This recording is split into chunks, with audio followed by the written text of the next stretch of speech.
스토리는 올라와요. 하루에 두세 개씩. 근데 내 카톡은 안 읽혀요. DM도 안 열려요. 부재중이 찍혀도 다시 전화는 안 와요. 기분 나쁘죠. 나만 만만한 건가? 근데 이게 다 같은 상황은 아니에요. 무시일 수도 있고 소진일 수도 있고 회피일 수도 있거든요. 이걸 구분하면 내 마음 안 닳게 대처할 기준이 생겨요. 오늘 그 기준 알려드릴게요. 먼저 하나만 짚고 갈게요. 바쁜 사람, 힘든 사람이 연락 못하는 건 이해돼요. 시험기간 야근 폭탄 몸이 아픈 날. 그건 잠수가 아니에요. 그냥 사정이 있는 거죠. 문제는요. 별일 없어 보이는데도 이런 일이 반복되는 사람이에요. SNS는 잘만 돌아다니고 다른 단톡에선 답도 하는 것 같은데 유독 내 연락만 비켜가는 느낌. 이게 한두 번이면 넘어가요. 근데 패턴이 되면 그때부터 내 머릿속이 복잡해지기 시작하죠. 오늘은 그 프로 잠수러들을 3가지 유형으로 정리해 볼게요. 지금 딱 한 사람 떠올려 봐요. 스토리는 올리나요? 다른 단톡엔 답하나요? 이 2개가 힌트가 돼요. 첫 번째 유형이에요. 밖에서는 잘 웃어요. 사람도 잘 만나요. 회사에서 회의하고 점심에 수다 떨고 퇴근 후 약속도 소화하고. 근데 집문 닫는 순간 꺼져요. 폰 무음, 카톡 알림 끔, 전화 울려도 안 봐요. 이 사람들 외향적으로 보이거든요. 근데 사실은 밖에서 이미 에너지를 다 써버린 사람들이에요. 우리한테 사회적 에너지라는 게 있는데 이게 사람마다 용량이 달라요. 어떤 사람은 하루 종일 사람 만나도 괜찮고 어떤 사람은 점심 약속 하나에 저녁 배터리가 바닥나요. 후자인 사람들은 집에 오면 진짜로 한마디도 하기 싫은 거예요. 전화 안 받는 게 아니라 더 이상 타인을 위해 쓸 기력이 없는 거죠. 근데 우리 입장에선 그게 안 보이잖아요.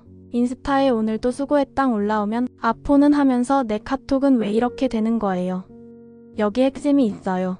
SNS 올리는 건 에너지가 거의 안 들어요. 일방적으로 올리기만 하면 되니까요. 근데 카톡이나 전화는 달라요. 반응해야 되고 대화를 이어가야 하거든요. 두 번째 유형이에요. 이 사람들은 에너지가 없어서 안 받는 게 아니에요. 받는 행위 자체가 불편한 거예요. 지금은 전화 안 받고 싶어. 이 사람이랑 지금 얘기하기 싫어. 뭘 원하는지 모르겠는데 일단 부담돼. 이런 감각이 올라오면 그냥 회피해버리는 사람들이에요. 여기서 중요한 건요. 이 사람들이 불편해하는 건 대화 내용이 아닐 수도 있다는 거예요. 그냥 전화를 받는 것 자체, 알림이 뜨는 것 자체가 압박인 경우가 있어요. 우리한테는 별거 아닌 불편함인데 이 사람들한테는 그게 꽤 크게 느껴지죠. 그리고 이 유형의 진짜 문제는 이거예요. 한번 회피하면 그 다음 연락은 더 부담스러워져요. 안 받은 게 쌓이면 미안해지고 미안해지면 더 연락하기 어렵고 어려워지면 더 미루게 되고 회피가 회피를 부르는 구조예요. 그래서 잠수 기간이 점점 길어지는 경향이 있어요. 세 번째 유형이에요. 이 사람들은 SNS는 열심히 해요. 스토리도 올리고 좋아요도 누르고 댓글도 달아요. 근데 연락은 안 돼요. 왜냐면요. SNS는 필터에 가깝고 연락은 노출이거든요. 우리한테 그냥 보통인 하루가 있잖아요. 특별히 좋지도 나쁘지도 않은 평범한 날. 근데 어떤 사람들은 그 평범한 날이 괜찮지 않은 상태로 느껴질 때가 있어요. 그래서 연락은요. 지금 내 상태가 드러나는 창구예요. 전화 받으면 목소리에서 티나고 카톡하면 말투에서 묻어나요. 근데 SNS는 달라요. 골라서 좋아 보이는 장면만 보여줄 수 있으니까. 그래서 이 사람들은 연락이라는 창구를 닫아버리고 아주 걸러진 정보만 올릴 수 있는 SNS로 괜찮아 보이는 나만 유지하는 거예요. 잠수를 타는 이유 자체는 각자 사정이 있을 수 있어요. 소진일 수도 있고 회피일 수도 있고 노출이 부담일 수도 있고요. 근데 진짜 봐야 할 건 잠수 이후의 태도예요. 기준은 딱 2개예요. 하나, 사과 설명 복구 시도가 있다. 아 미안 그때 진짜 정신 없었어. 연락 못해서 미안해. 사실 이런 사정이 있었어. 이런 말이 있으면 조정 가능한 관계예요. 이유가 뭐였든 상대방을 신경 쓰고 있다는 신호니까요. 둘, 아무 일 없듯이 넘어간다.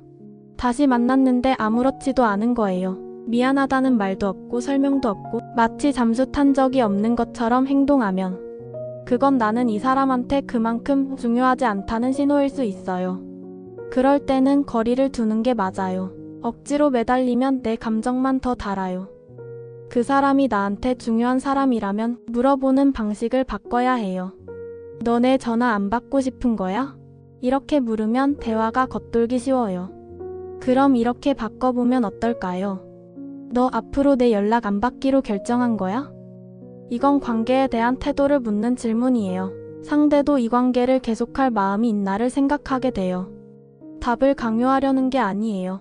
내 마음이 닳지 않게 기준을 하나 세우는 거예요. 업무에서 잠수 타는 사람은요, 모호하게 보내면 잘 안 움직여요. 그래서 이렇게 보내야 해요. 오늘 5시 전까지 초안 올려야 해서요. 오후 부분 확인만 10분 통화 가능할까요? 그리고 상습적이거나 윗사람이면 내 감정 상태를 한 줄 넣는 게 좋아요. 제가 좀 곤란합니다. 혼자 처리하려고 하는데 애를 먹고 있어요. 급하다고만 말하는 것보다 내가 어렵다는 말이 더 잘 먹힐 때가 있어요. 혹시 이거 내 얘기인데 싶은 분도 있을 거예요. 만약 그게 나라면 밖에서 사람을 너무 많이 만나고 있는 건 아닌지 체크해야 해요. 그리고 당장 할 수 있는 건 이거예요. 나 지금 너무 피곤해서 자야 할 것 같아. 내일 오후 5시쯤 전화할게. 나중에 말고 시간을 정하는 거요. 그게 다음 연락을 가능하게 만들어요. 마지막으로 하나만 더요. 연락이 잘 안 되는 사람한테 화가 나기 전에 혹시 내가 그 사람한테 무심코 부담되는 주제를 꺼내고 있는 건 아닌지. 돈 얘기, 연애 얘기, 비교될 수 있는 근황 얘기. 잠수를 타는 사람도 잠수에 상처받는 사람도 결국 관계 안에서 서로 다른 무게를 감당하고 있는 거예요. 다음 편은 일십 기다리다 불안이 폭주하는 확인 반복 이야기로 바로 이어갈게요. 당신이 당신 편이 되는 연습 마인드 스낵스였습니다.